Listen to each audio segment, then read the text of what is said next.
공무원님, 요즘 보험사에서 자주 면책하는 세 종류의 청구 사례가 있어요. 네. 혹시 알고 계세요? 요즘 이슈가 되고 있는 백내장이나 도수 치료, 수액 치료 이 정도 아닐까라는 생각이 드는데요. 굉장히 잘 알고 계시네요. 네. 오늘 첫 번째로 다룰 주제는요, 요즘 가장 업계에서 말도 많고 탈도 많은 백내장 수술 보상입니다. 네. 백내장 수술이 뭔가요? 백내장 수술은요, 노화 현상으로 앞이 흐릿하게 보이는 질병인데요. 최근에 고가의 다초점 렌즈 삽입술을 받으시고 보상을 못 받고 계신 분들이 계세요. 그래서 보험금 청구 시 어떻게 하면 좀 더 유연하게 보험금을 받을 수 있는지에 대해서 이야기해보려고 합니다. 최근 대법원에서 중요한 결정이 있었죠? 네, 맞습니다. 대법원의 심리 불속행 기각으로 양 당사자의 소송은 고등법원 판례가 마지막 판결이 되었다, 이런 내용인데요. 쉽게 말해서 이런 거예요. 우리가 입원을 할 때 몇 시간 이상 머물러야 될까요? 네, 6시간이죠. 네, 그래서 이걸 입원으로 쳐주죠. 그런데 이번에 판례는 6시간 이상 머무르지 않고 2시간만 머물렀기 때문에 여기에서 보험이 거절이 된 겁니다. 2016년도 이전에 가입하신 분들은 기존에 누구나 다 보상 청구를 했을 때 보상을 받기가 쉬웠잖아요. 그렇죠. 그런데 이게 어느 순간부터 최근에 판례가 나오고서부터 지급 거절이 정말 많아졌단 말이죠. 맞습니다. 2015년 12월 가입자까지는 고가의 다초점 렌즈도 보상이 가능했었는데요. 강남에 있는 병원 기준으로 양쪽 눈을 하게 되면 어느 정도 나올 것 같으세요, 경험비가? 저희 아버지가 네. 최근에 하셨습니다. 600만 원, 600만 원 정도에서 한 1,200만 원 정도 들었던 것 같아요. 네, 보통 네. 강남 기준으로요, 네. 1,000만 원, 1,300만 원까지 정말 병원에 갑니다. 고가네요. 정말 네, 고가죠. 네. 근데 문제는 환자가 병원에 가면 의사와 상담하는 것이 아닌 상담실장과 상담을 하게 되고, 상담실장이 환자가 실비보험이 가입되어 있는지 확인을 하고, 의사도 실제 수술할 정도가 아닌데 수술을 시키는 경우가 많아서 보험사의 손해율이 굉장히 높아졌어요. 더 나아가서 실손보험 가입자들이 나중에는 갱신 시점에 보험료가 크게 상승되는 원인이 되었죠. 네, 맞아요. 실비보험 자체가 보험 청구율이 높을수록 그 수가를 계산해서 보통 보험료를 매기잖아요. 맞습니다. 그렇기 때문에 보험료가 좀 이렇게 갱신 시점에 인상이 될 수밖에 없는 그런 요인이라고 볼 수밖에 없는 거죠. 네, 맞습니다. 그러다 보니까 보험사의 손해율이 당연히 크게 높아졌고, 이 문제가 보험사하고 고객 간의 소송으로 이제 번진 거죠.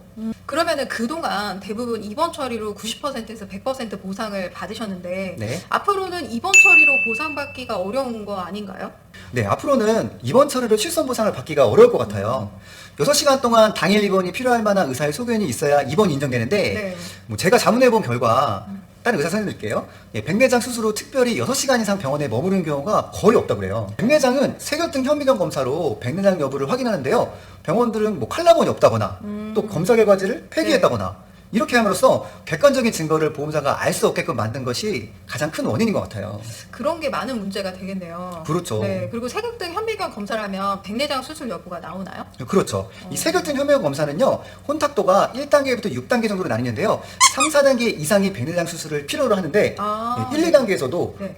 의사의 권유가 있다면 실제 백내장 수술이 필요하지 않는데도 실손 보상을 받을 수 있기 때문에 아무것도 모르고 백내장 수술을 하시는 분들이 많은 거죠. 그런 걸 구체적으로 디테일하게 알려주지 않기 때문에 문제가 되는 게 아닐까, 이런 생각도 드는데요. 그러면 앞으로는 백내장 입원 실손 보상이 어려워 보이네요.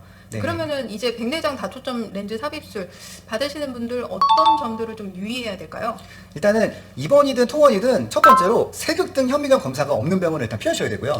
네. 네, 세균등 현미경 검사가 가능한 곳에서 백내장 수술을 하시는 것이 좋다는 겁니다. 물론 혼탁도도 3, 4등급 이상 되어야 되고요.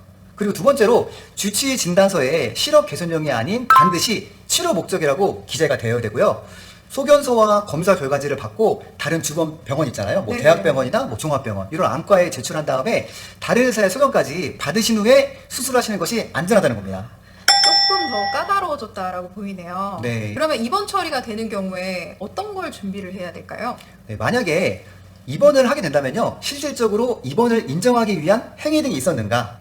행위. 네, 또 실제 6시간을 체류했다는 객관적인 증거가 있어야 됩니다. 어떤 증거들이 필요할까요? 예를 들어 병원 CCTV, 입장 퇴장 시간, 환자의 휴대폰 위치 정보, 네. 병원비 결제 시간 등의 이런 정보를 확보해둬야 될 것 같아요. 굉장히 복잡하긴 하네요. 많이 네. 복잡하죠. 이전에는 이런 것도 없었는데, 그죠? 네. 그래서 입원 처리가 되면 보험사에서 지급되는 보험금이 좀 많이 커지잖아요. 그렇죠. 예, 그만큼 실손보험 가입자분들이 꼼꼼하게 준비를 하셔야 됩니다. 두 번째는요, 바로 도수치료와 영양제, 수액치료입니다. 궁금하니 혹시 도수치료 어떤 치료인지 알고 계세요?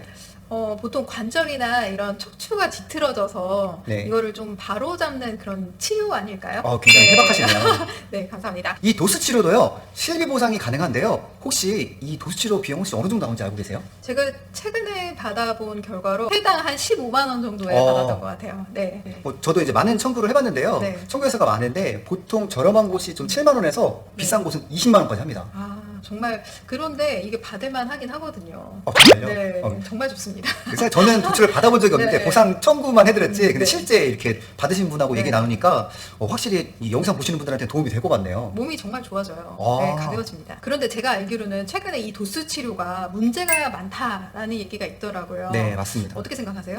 네, 이 치료가 왜 문제가 되냐면요. 도수 치료 기간에 미용 시술을 같이 받으면서 네, 미용 시술을 도수 치료로 청구한 사례가 있어요.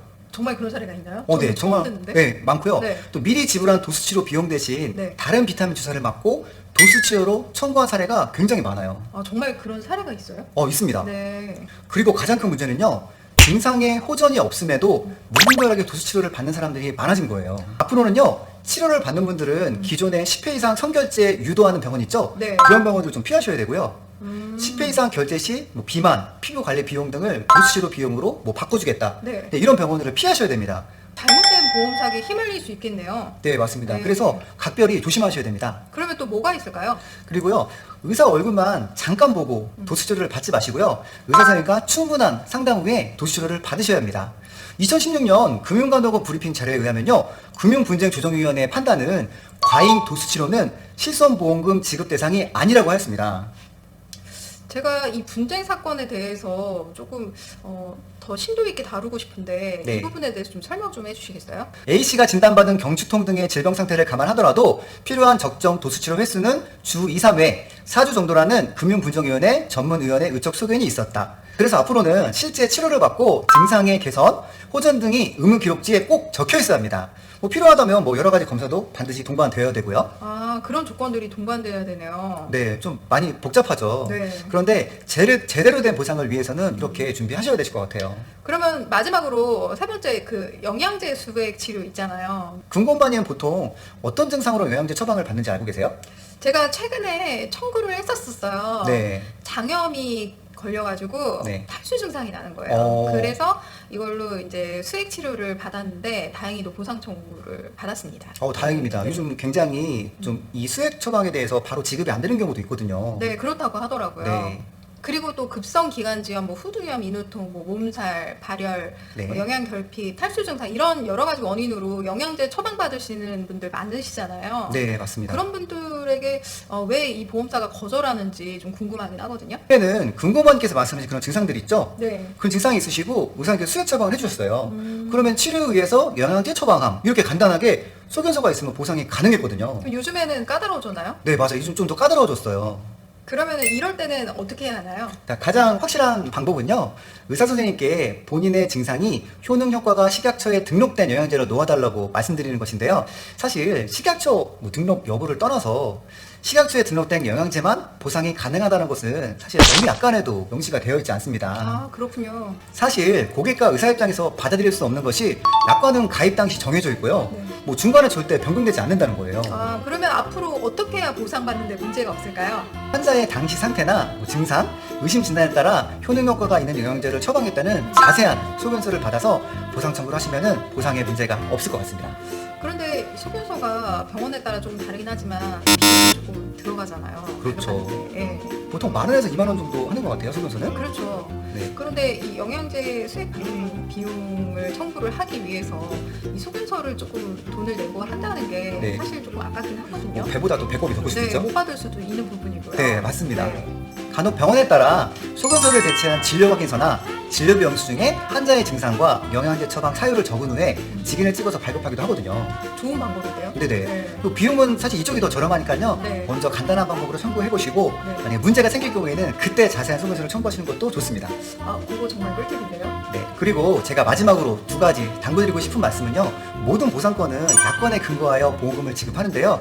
약관이 애매한 경우 때때로 상황마다 다르게 좀 적용될 수가 있어요. 그래서 작성자 불이익의 원칙에 따라 약관의 내용이 각자 다르게 해석되거나 애매모호할 때는 작성자, 즉 보험사죠. 보험사에게 불리하게끔 해석하게 적용합니다. 아, 그러면은 계약자에게 유리하게끔 한다 이런 내용이 있죠? 네, 맞습니다. 그리고 중요한 한 가지. 이 모든 내용은요, 현 시점에 적용되는 사항입니다. 추후에 약관의 개정과 판례 또는 소송 결과에 따라서 보상 여부가 좀 달라질 수 있으니까요. 이 부분 꼭 기억해 주세요. 오늘 이렇게 보험사에서 자주 면책하는 3가지 질병에 대해서 알아봤는데요. 금공관님 혹시 도움이 되셨을까요? 네, 정말 많은 꿀팁을 얻어가고 있는 것 같습니다. 아, 네, 정말 감사합니다.